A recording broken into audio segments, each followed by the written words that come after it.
Welcome to Breaking Initiative. Don't forget to like, subscribe. We're on Apple Podcasts, Google Play, Spotify, all of those things. My name is Brett.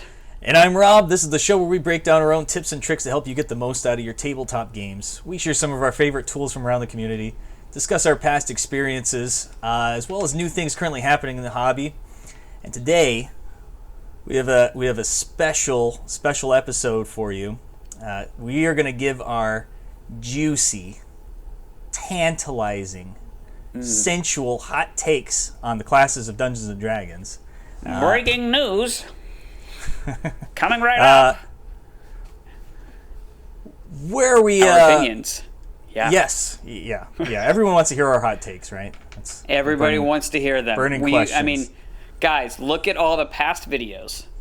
Check all of the comments. Everybody's just constantly saying, we need more of their opinions. We want them. We don't want our own. We want them to speak for us. That's what everybody's been saying. Yeah. And so we're just here to help. We're just listening. I mean, we're just listening and we're just replying back to our fans. Yep. So our opinions are of what, Rob? Right. So we're gonna go over some of the classes. Hopefully, we'll get around to all the classes. If not, we'll break that up into another video. We've had a lot of experience playing Dungeons and Dragons, DMing for other people playing Dungeons and Dragons, 5th edition. Primarily, we're going to talk about 5th edition, as usual. That's what we're both just currently playing. It's the most popular thing going on right now in the hobby. I think we're just going to start alphabetical. I know it's boring. We're going to skip Artificer, save that one for last, and start alphabetically. Yeah, so we'll start with the Barbarian. Guys, this is a pros and cons list. Here's what we think. Here's what our, basically opinion is of each. And it's pretty solid. I mean, it's what we hear around. So we're not, there really is pros and cons to both. There's no, I don't think, perfect, class. Like, this is going to tackle everything. I mean, maybe when we get to Rogue, maybe that might come up at Rogue, maybe. You say Rogue, but I'm thinking more Bard. We'll get to that. See, that's funny. You go with Bard. There's people I know that hate Bards. Oh, no. There's it's so good. Well, that one's actually coming up real soon, too. This is spicy. El caliente. Okay. All right. Let's start with Barbarian. Rob, go ahead. Right. So, pros and cons. I used it. Let's preface it with just a quick overview, and then the pros and the cons. Overview. So, it's a huge flying here. My experience with Barbarian. Obviously, everyone knows what it is. The first thing comes to mind: Conan the Barbarian, stuff like that. The shirtless warrior with the great axe. I've seen it done many other ways as well, but it largely relies on the rage mechanic. And I've had a lot of people play it.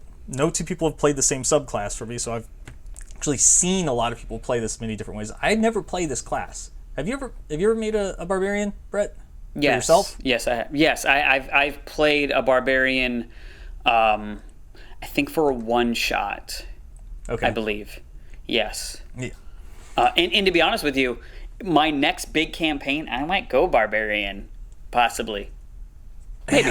Yeah. I thought they're big hitter. They get that. Well, I would say one of the cool pros of it is you don't really have to worry about armor in it. I like that about monk and barbarian in particular. You get the added armor bonus just stacking on to what you have. So you just get this meaty armor class right out of the gate, and you have some damage reductions and things like that as well.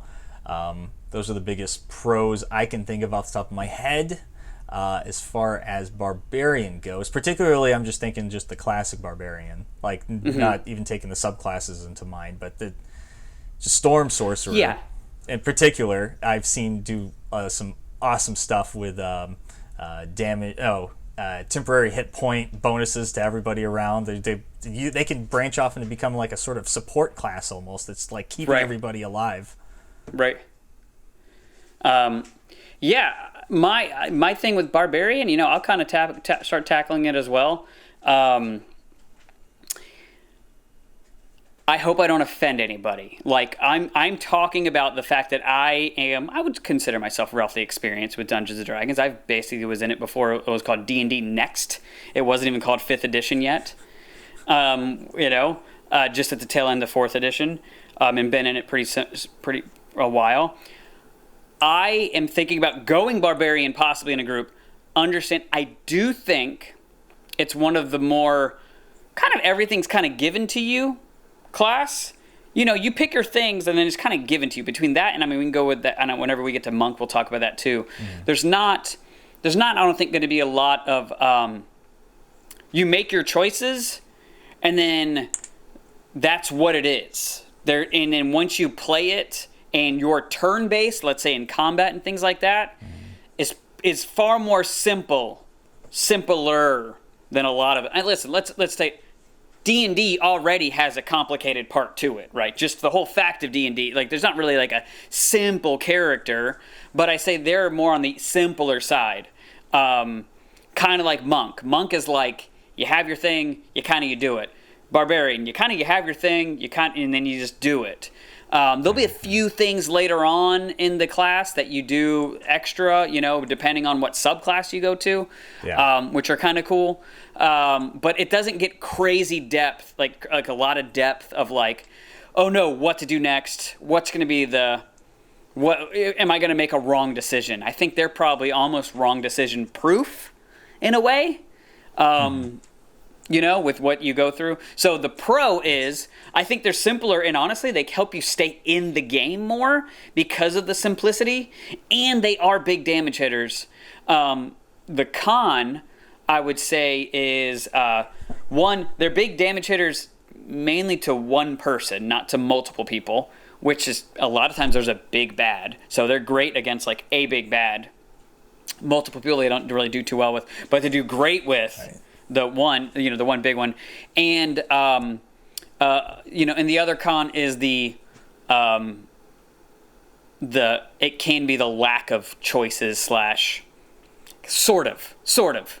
You, again, there's always I get it, min-maxing. You know what I'm saying? I'm not again, no way, shape, or form offending the idea of being a barbarian. Like, oh, you took the easy class. There's not really an easy class. Everything has their depth the more you go into it. I would say there's certainly some classes that are easier than others. Right.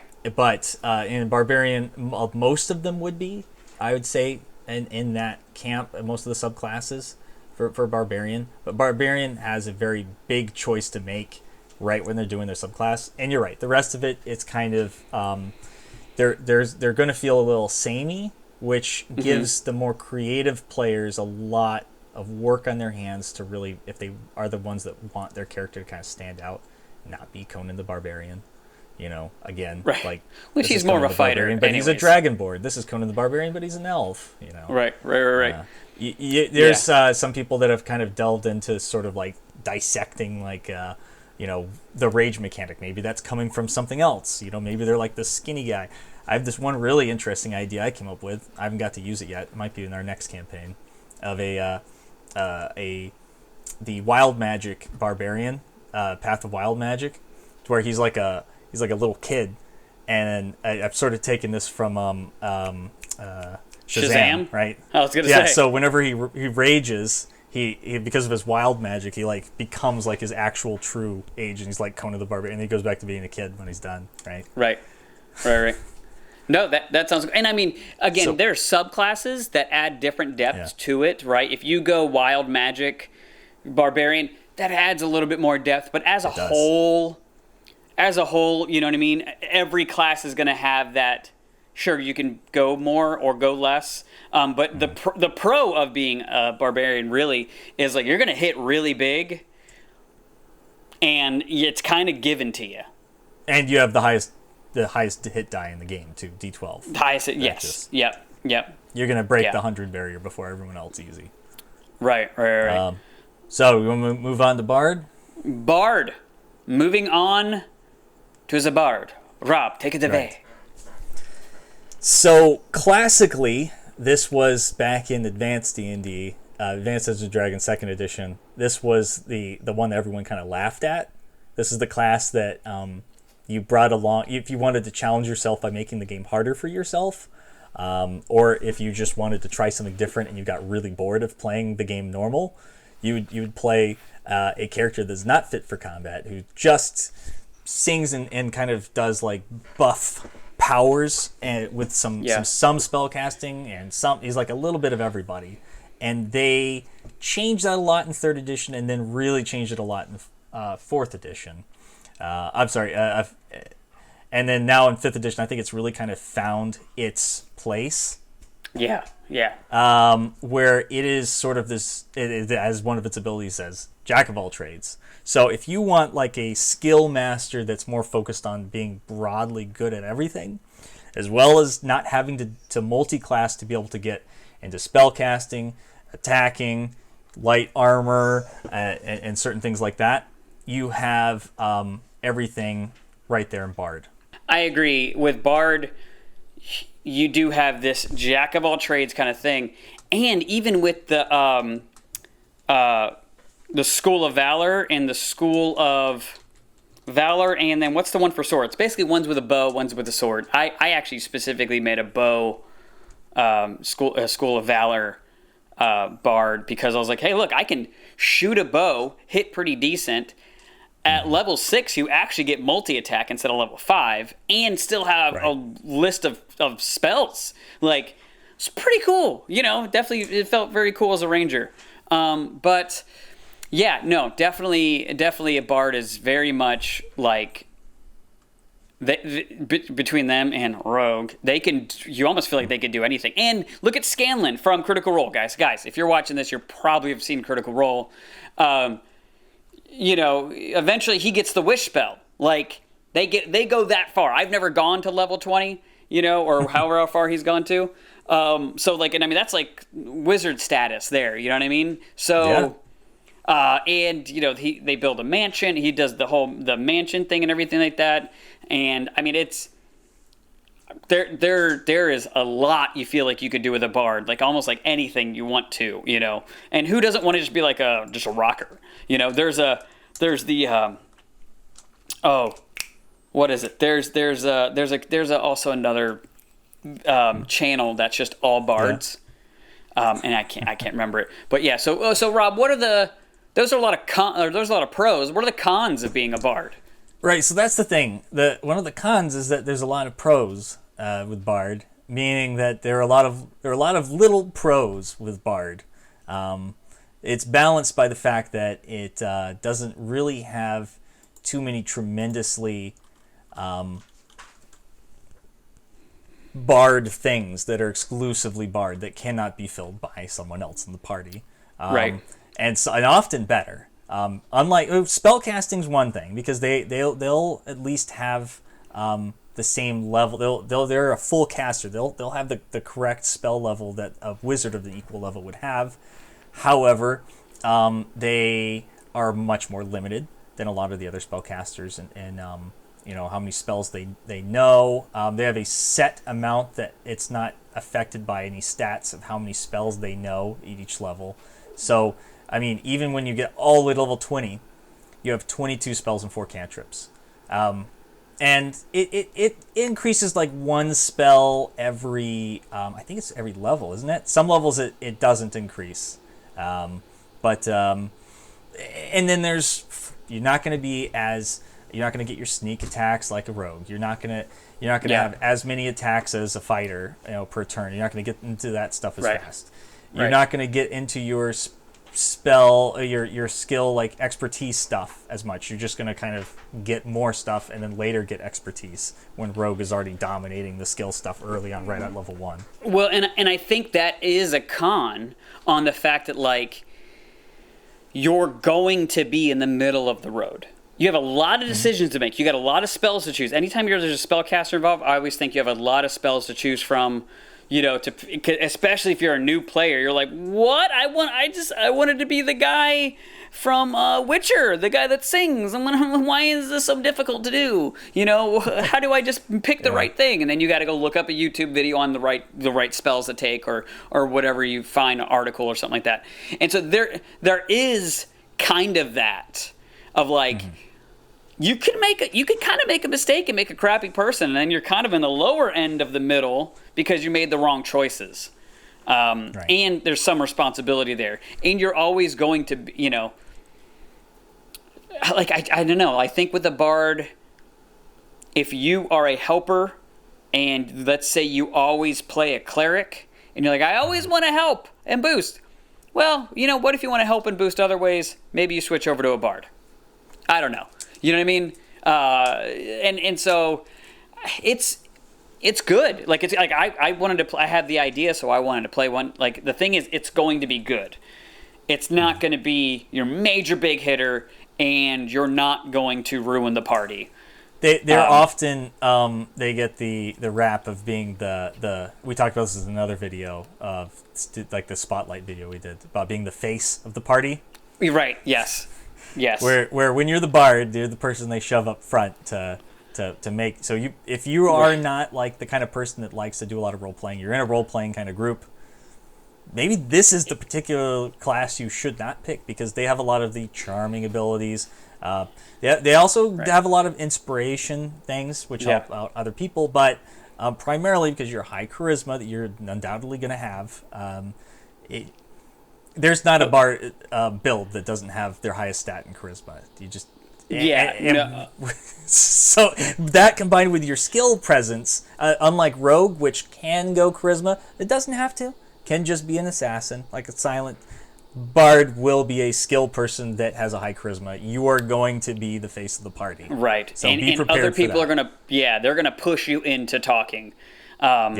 We have that in our group where we actually have a warlock in our group we play with, and so that's a high charisma class. Yeah. And he doesn't talk very much, and we have to kind of push him to. And the thing is, maybe that's actually kind of fun. Maybe you're actually shy, and you know this going into it. Like, you know what? I'm shy.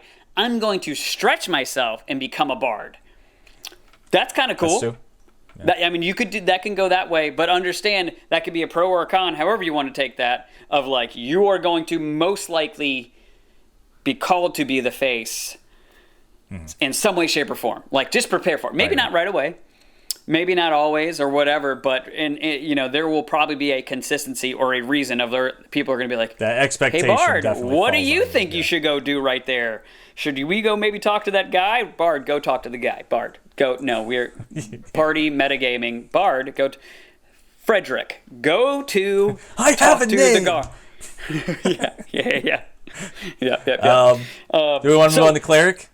We can move on to Cleric. I mean, I think the overall is just they're right in the middle.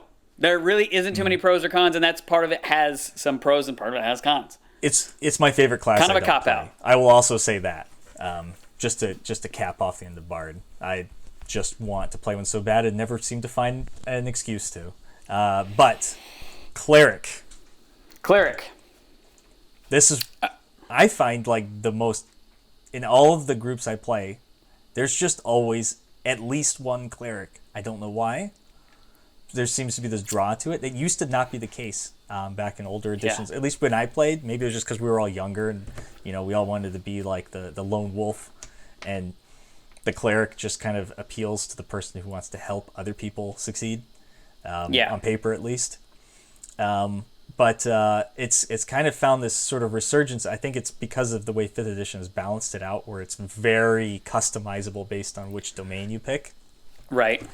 That it has become, I guess, more popular with the people we play with, at least. Have you played a Cleric? I've played 2 Clerics before. I have not played a Cleric yet. Right. You're like, Brett, you suck. You don't want to help people? That's not. My Bard character, I made him to help people. Gosh, man. Right. Yeah. No, I have not played a Cleric, but I have been thinking about it.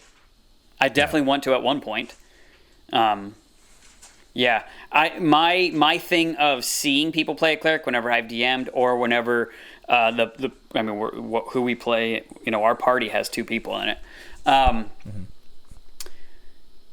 There is, you're kind of like the healer and the helper, and you could do some damage. You could do some damage.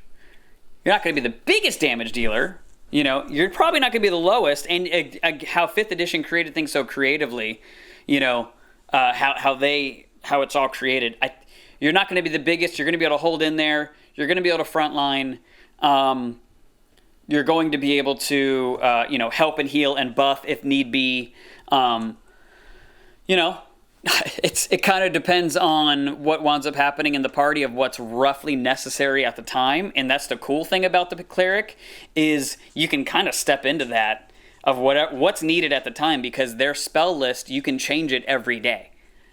So if you're like, this isn't good right now, I can wait until tomorrow, and then, hey, we can have the thing we need. That's a positive. That's really cool. Right. And my negative for it would be the fact that, like, you are called and pressured to help.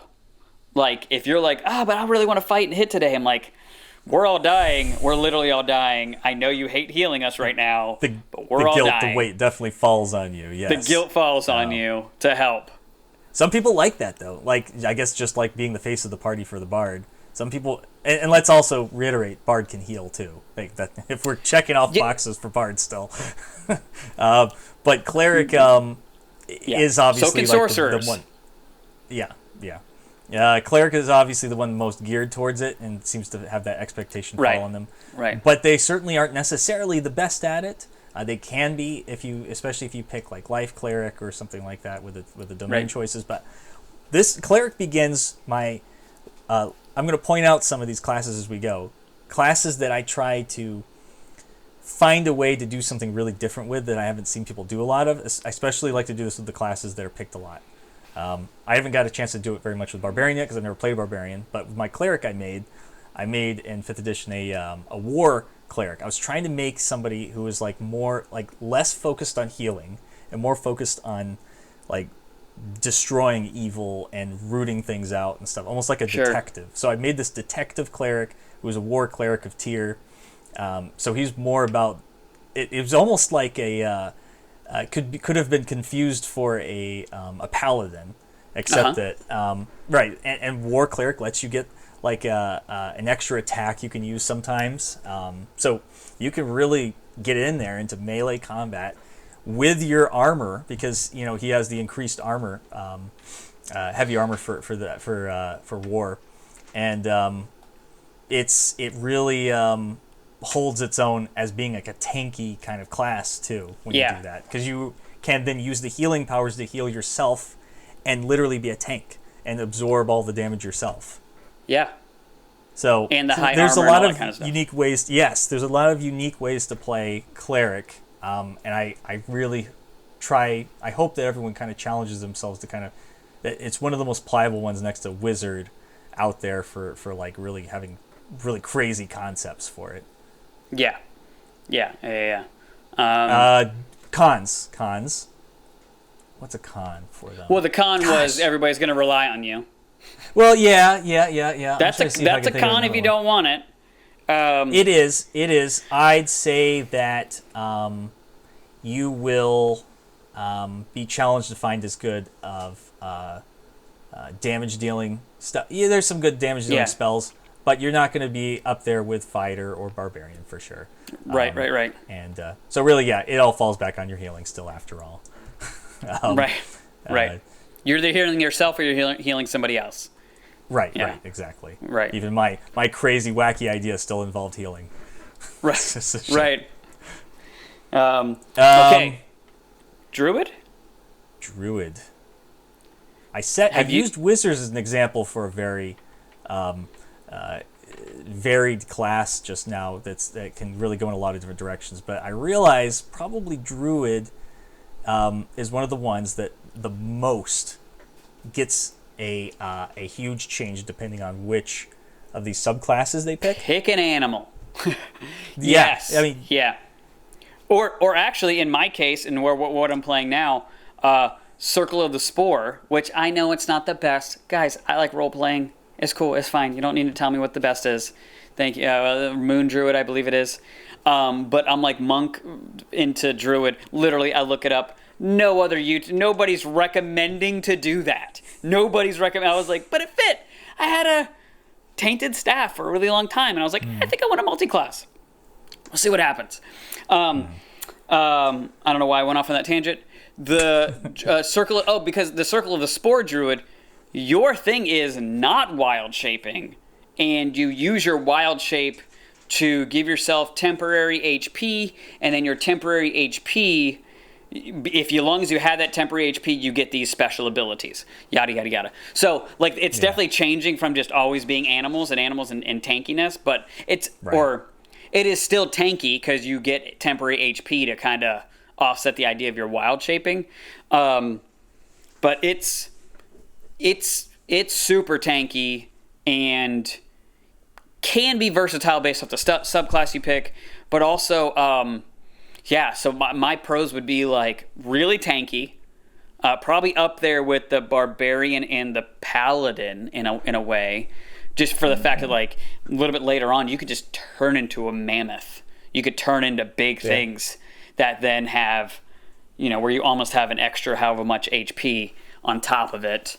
I did see a video that they were saying the best two classes to ever be if you're just doing like a 2-person campaign would be like a Druid and a Paladin. I don't remember all the things. Like multi-class Druid and Paladin? No. Just like one person's a Druid, one person's a Paladin. Highest chance of success. I don't know. Yeah. I remember and it makes some sense because they both have healing. They're both very tanky. They both can hit Paladins can hit really good. Yada yada. But being a Druid, you do have decent amount of power in hitting. It's okay if you're an animal or whatever. You're more, I think, in a utility person of being able to accomplish things and hit okay when need be and survive. I feel like that's kind of how I see Druids. Not so much of they could be the front runner, but not like they're going to be the front runner and do the big hits, but more like be the front runner so the small people in the back don't get hurt. So there's pros and cons just in that conversation right there. I mean, you get to be up front.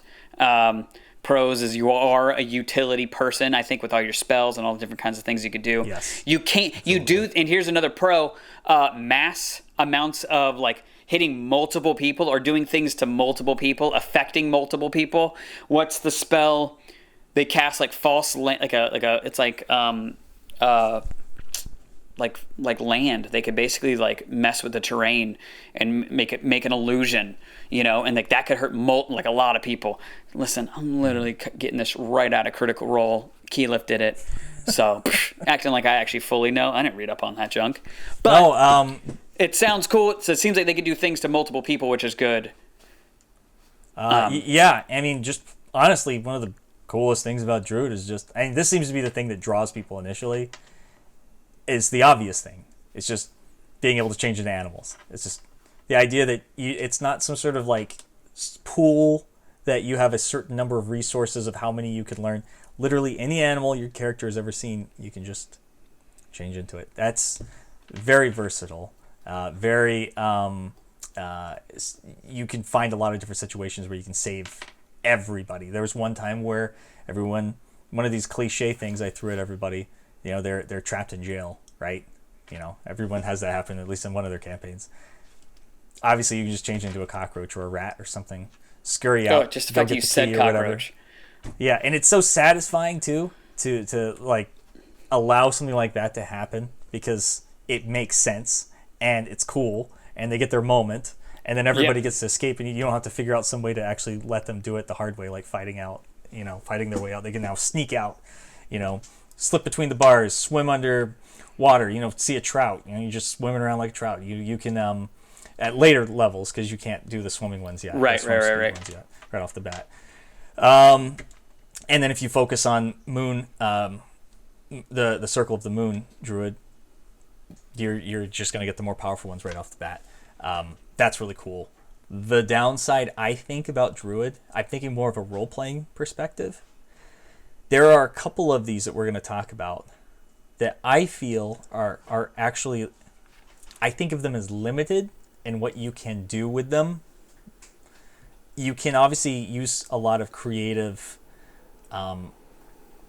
ideas to get around this, but the fact that you have to use really creative ideas to get around how they're written and what they actually do. So what is a Druid? It's a very specific thing, especially if you're playing in a Forgotten Realms game. There's no some dude, like, some sort of unique case of being able to spontaneously change into animals, and then he discovered he's like someone who probably lived in the woods with a bunch of people in some druidic grove and protector of the woodland. It's a very derivative thing, almost like the Conan the Barbarian thing for barbarians, right. but worse, because it's actually written into the game what you're supposed to have done. You don't have to come from some tribe to be able to. You are an animal person, most likely. You have to you have to really sit down and focus on how can I change this up to where I'm not that, You're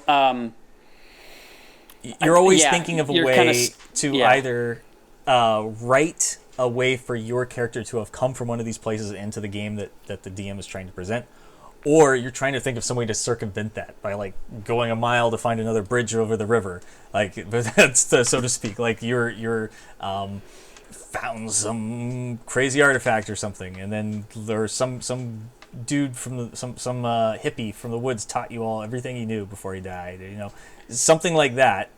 And I mean, honestly, yes. Or you could be in Waterdeep in the biggest city and be the bartender and go, you know what? I'm a druid too, because of whatever.